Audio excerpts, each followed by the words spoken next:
Hello students, my self Priyanka और आज मैं आप लोग के साथ फिर एक डीएफए का एग्जांपल लेकर आई हूँ आपके सामने।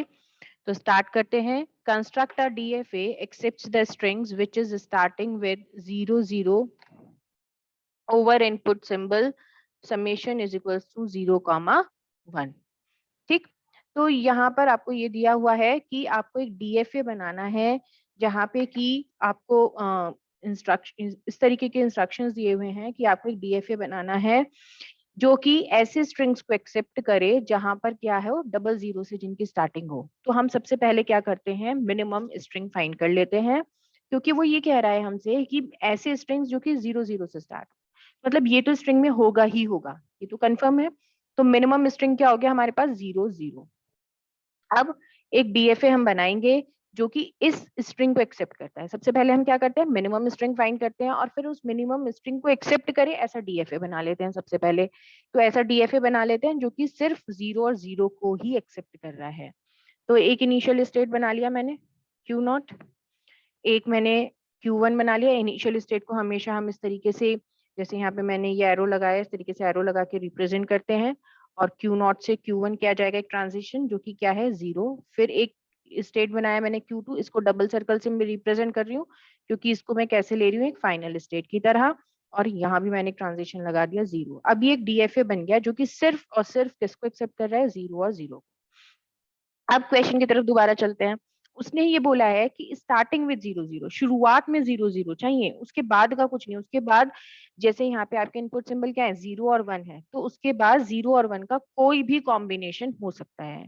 तो स्ट्रिंग्स ऐसे भी हो सकते हैं जैसे 0 0 1 1 1 1, ऐसे भी हो सकते हैं 0 0, या फिर सारे 0 0 0 0, या फिर ऐसे भी हो सकता है 0 0 और 1 0 1 1 0 1 1, कुछ भी कॉम्बिनेशन। कहने का मतलब है सिर्फ स्टार्टिंग में हमें 0 0 चाहिए, उसके बाद रेस्ट ऑफ द स्ट्रिंग में कोई भी कॉम्बिनेशन, पॉसिबल कॉम्बिनेशन 0 और 1 का एग्जिस्ट कर सकता है। तो ये सारे स्ट्रिंग्स जो हैं ये भी इस डीएफए में एक्सेप्ट होने चाहिए। तो चलिए स्टार्ट करते हैं। अब यहाँ पे देखो, मैंने आपको पहले भी बताया कि हर स्टेट पे जितने भी इनपुट्स दिए होते हैं ना, सबके लिए चेक करना है हमें। तो अब मैं Q0 पे आई, Q0 पे मैंने 0 के लिए चेक करा, तो 0 के लिए एक ट्रांजिशन ऑलरेडी है जो कि मूव कर रहा है कहाँ पे, Q1 पे।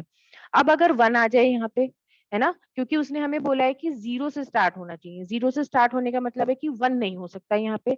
अगर 1 हो नहीं सकता और यहाँ पे मुझे 1 मिल जाए देन, तो हम क्या करते हैं, उसके लिए एक ट्रैप स्टेट बना देते हैं। ठीक है, एक डेड एंड बना देते हैं। अगर मुझे Q0 पे 1 मिलेगा तो वो कहाँ चला जाएगा, Q3 पे चला जाएगा। इसी तरीके से मैं Q1 पे आ गई। अब Q1 पे आके अगर मुझे 0 मिल रहा है तो हम कहाँ जा रहे हैं, Q2 पे जा रहे हैं। लेकिन अगर मुझे यहाँ पे 1 मिलने लगे फिर क्या करेंगे। अब देखो, अगर यहाँ पे 1 मिलेगा तो भी हम उसको एक्सेप्ट नहीं कर सकते, वो कहाँ जाएगा, हमारा ट्रैप स्टेट में चला जाएगा। ठीक, इस तरीके से। अब यहाँ पे अगर मेरे को स्टार्टिंग में ही 1 मिल जाए या यहाँ पे मुझे 1 मिल जाए तो कोई मतलब नहीं है, हम कहाँ चले गए हैं, फिर एक ट्रैप स्टेट में चले गए हैं। उसके बाद हमें चाहे 0 मिले चाहे 1 मिले, हमारा जो मशीन है वो यहीं पे घूमता रहेगा। ठीक है, उसके बाद हम आ जाते हैं Q2 पे, फाइनल स्टेट पे। अब देखो, फाइनल स्टेट पे जब हम पहुंचे तब तक हम क्या एक्सेप्ट कर चुके हैं, मशीन 0 एक्सेप्ट कर चुका है ये डीएफए, और ये 0 एक्सेप्ट कर चुका है, मतलब 2 0 एक्सेप्ट कर चुका है। अब इसके बाद हमें कोई फर्क नहीं पड़ता कि 1 और 0 किस कॉम्बिनेशन में एग्जिस्ट कर रहे हैं, एग्जिस्ट कर भी रहे हैं या नहीं, हो सकता है सिर्फ 0 0 ही हो। तो इसीलिए हम यहाँ पर बच्चों क्या लगा देंगे, एक लूप लगा देंगे, किसके लिए, 0 और 1 के लिए। जब इस तरीके से आपको बोला जाए ना कि इनपुट्स का कोई भी कॉम्बिनेशन, हर कॉम्बिनेशन कोई भी, ठीक, तो हम क्या करते हैं, उसके इसमें लूप लगा देते हैं। तो हमने यहाँ पे लूप लगा दिया किसके लिए, 0 और 1 के लिए। हमें सिर्फ स्टार्टिंग में 0 0 चाहिए, इसके बाद 0 और 1 का कोई भी कॉम्बिनेशन जो हो, वो सारे स्ट्रिंग्स इस डीएफए में एक्सेप्टेबल होंगे। तो ये किस तरीके का डीएफए हमने बना दिया, जो कि सिर्फ उस तरीके के स्ट्रिंग्स को एक्सेप्ट करेगा जिनके स्टार्टिंग में क्या आ रहा है, 0 0 आ रहा है। ओके, तो इस तरीके से और भी बहुत सारे एग्जांपल्स मेरे चैनल पे हैं, आप उनको विजिट कर सकते हैं। इन केस अगर आपको किसी भी तरीके का डाउट है तो आप कमेंट सेक्शन में मेरे से पूछिए, मैं बिल्कुल कोशिश करूंगी आपके सारे डाउट्स को क्लियर करने के लिए। तब तक के लिए थैंक यू सो मच।